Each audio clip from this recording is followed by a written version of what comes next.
땡광땡 총리설을 SNS에 올렸습니다. 그랬더니 또 저를 싫어하는 그 어떤 커뮤니티에서 저를 막 비난을 하더군요. 이렇게 해서 문재인 대통령 비난하려고 빌드업 하는 거 아니냐. 이광재를 이용해서. 땡광땡은 이광재입니다. 이광재 경기 분당갑 더불어민주당 후보 지난번에 낙선했지요. 안철수한테 졌어요. 자, 그때 이제 하여간 좀 아깝게 졌는데 이길 줄 알았죠. 여론조사에서는 항상 안철수를 앞질렀던. 근데 제가 사실 이분한테 굉장히 부정적인 시선으로 바라본 면은 분명히 있습니다. 이분이 그 정의당 류호정하고 뭐 또 연대를 한다 그래서 제가 막 대뜸 화를 냈죠. 근데 류호정 대신에 이게 누굽니까? 이 뒤에 이 친구 누구예요? 박성민이야, 박성민. 경기 용인정에서 떨어진 박성민이가 또 와가지고 이 최재성과 함께 이광재 유세를 했단 말이죠. 최재성, 박성민 다 비명이죠.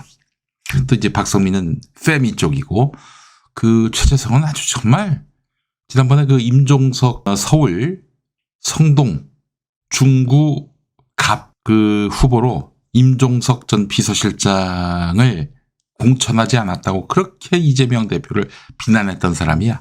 최재성.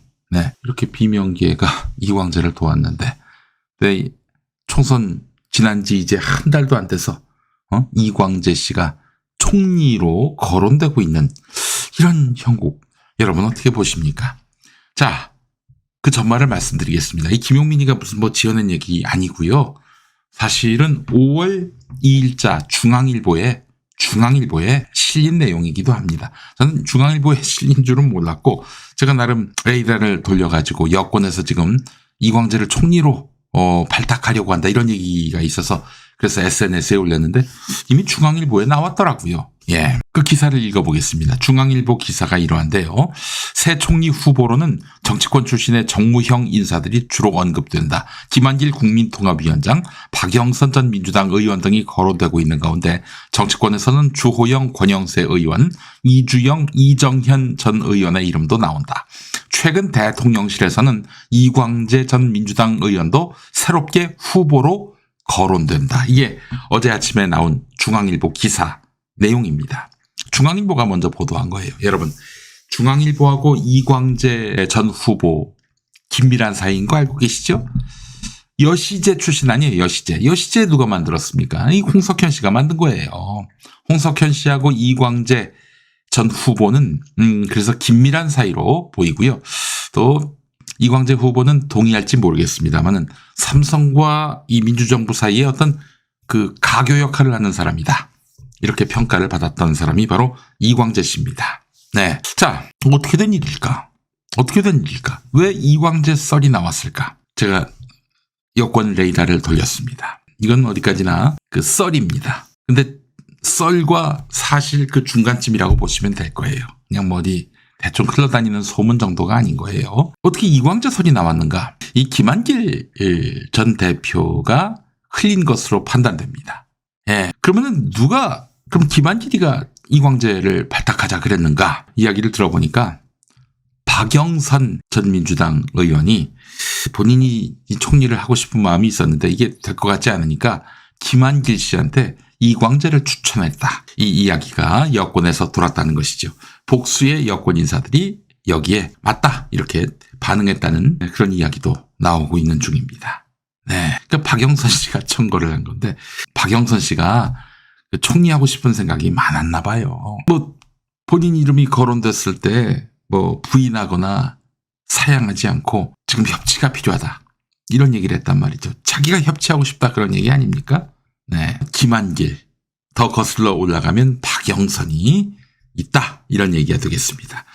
자, 그렇다면 이광재 전 후보는 정말 윤석열 정권에서 총리를 할 마음이 있을까? 혹시 제안을 받았을까?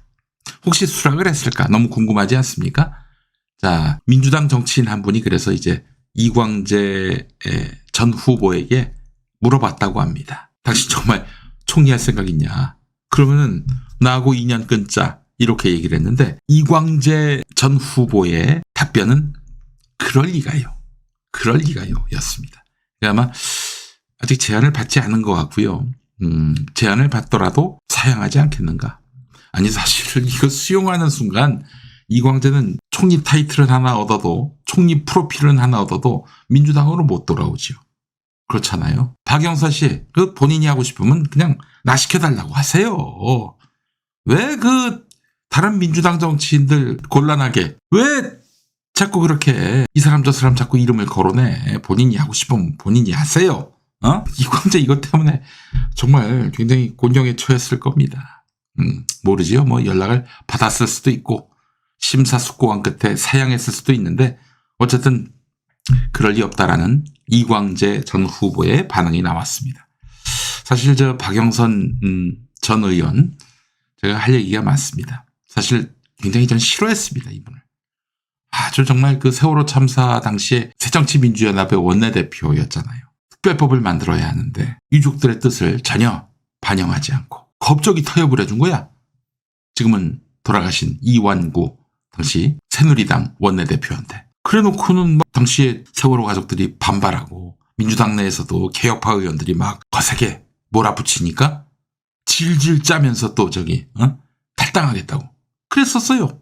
박영선 씨가. 그러다가 이제 2016년 총선을 앞두고 그 전년도 2015년 그때쯤이면은 그 안철수가 신당 만든다. 그래서 탈당할 명분을 쌓기 위해 애를 쓸 때였지요. 그때 박영선 씨는 말이죠. 안철수 따라가기로 다 정해놓았어요.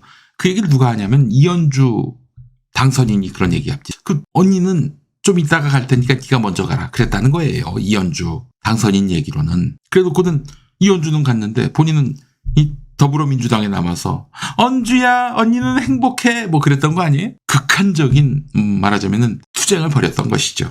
당시 당내 주류였던 그 문재인 전 대표 쪽에다가 거의 뭐 벼랑 끝 전술을 썼다고 해도 과언이 아닐 텐데 그러니까 알았어 다 해줄게 그랬던 거 아니에요? 그렇게 해서 사실은 원래 이 사람 대선 때는 저 안희정 캠프에 있다가 뭐 그래서 문재인 후보를 정말 드세게 몰아붙였는데 또 문재인 후보가 또 끌어안으니까 대선 후보가 끌어안으니까 또 그 품에 안겨가지고 또 결국 장관까지 하고 난 박영선 같은 정치는 정말 너무 지저분해요 진짜. 이 사람 정치 그만했으면 좋겠어요. 이광재 말고 박영선. 여러분 박영선이가 윤석열 정권 들어서고 어떤 행보 어떤 발언을 했습니까? 검찰은 이재명을 엿가락 늘리듯 괴롭힐 것이다. 그렇다면 민주당은 새로운 길을 찾아야 한다. 새로운 길이 뭐예요?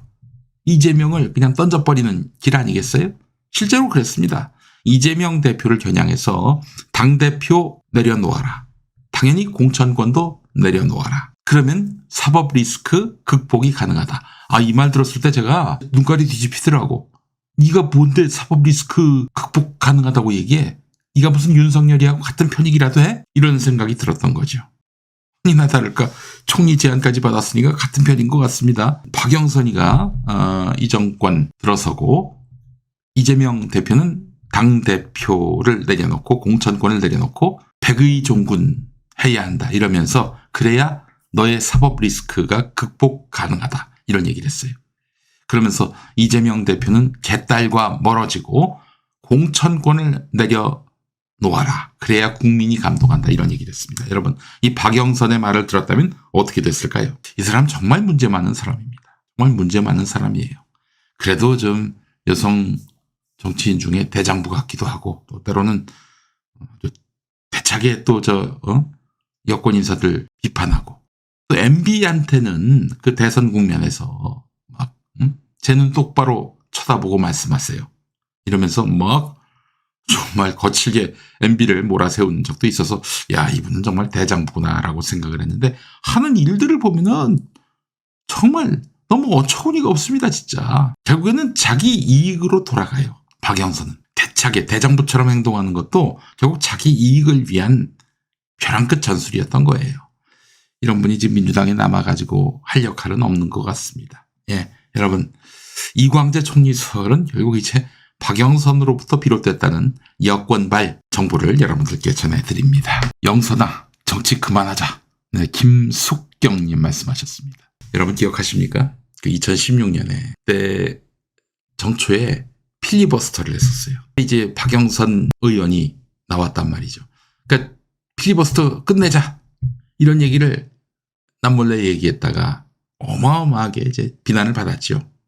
모처럼 이 야권이 어떤 그 주도권을 가져왔는데 이거를 빨리 끝내자고? 너 지금 누구의 이익을 대변하냐? 이렇게 박영선이 공격을 당했습니다. 그때 박영선이 어떻게 했습니까? 필리버스터 나와가지고 질질 짜면서 여러분 저희한테 의석을 많이 주세요. 과반 의석을 주세요. 그래야 여러분이 원하는 정치를 우리가 할 수 있습니다. 이랬던 박영선 아닙니까? 박영선 씨 그때 영상 보시고 한번 좀 지금 본인께서 얘기하시는 협치가 과연 가당키나 한 말인가 한번 좀 얘기해 보셨으면 좋겠네. 지금 협치 운운하시잖아. 근데 그런 양반이 8년 전에는 우리한테 의석 많이 달라고 그러셨단 말이지. 뭐야? 당시에는 우리한테 의석 많이 줘야 야당에서 정말 개혁적인 정책을 펼칠 수 있다. 그럼 뭐야? 협치하지 말자는 얘기 아니야. 그때는 협치하지 말자고 하더니 이제 와서는 또 협치를 하자고 그래? 박근혜보다도 더 사악하고 더 우둔한 윤석열 시대에 협치하자고? 아이고 정말 참 여러분 아까 정말 똑같지 않았습니까? 여러분들이 저희한테 의석을 많이 주셔야 저희가 여러분이 원하는 정치를 구현할 수 있습니다. 박영선 질질 짜는 2016년 연설 여러분 한번 다시 한번 검색해 보세요. 오마이뉴스 영상으로 올라와 있습니다. 예, 그래. 정말 참 별꼴을 다 봅니다. 별꼴을 다 봐요. 쏠쏠한 정부 아닙니까? 이광재 총리설. 요거는 이제 본인이 총리하고 싶은 박영선이 이렇게 계속해서 여기저기 떠벌리고 다녔던 얘기고 그 이야기를 들은 김한길 씨가 언론에다가 흘렸던 것 같다. 예, 이 정보 김용민이가 취재했습니다. 이광재 전 후보님 아무리 실업자 생활을 한다 하더라도 윤석열이가 자리 준다고 가시면은요 진짜 사람 바보 됩니다. 재기 못해요. 특히 민주당에서. 저쪽 가서 정치하고 싶어요? 그럼 가셔도 되지. 총리 좋지 그러면은. 그러면 곧바로 또 그쪽에서 대권 주자로 또 분류될 수 있으니까. 그렇게 해서 한번 신세를 바꿔 보실 마음이 있는 건 아니죠. 정치인에게 어떤 철학이란 게 있어야 하는 것입니다. 자리 준다고. 김영주처럼 저렇게 하루아침에 파란 옷에서 빨간 옷으로 갈아입는 이런 정말 깃털만도 못한 그런 정치적 내공을 가지고 누구를 감동시킬 수 있고 누구를 위해서 일할 수 있단 말이겠습니까?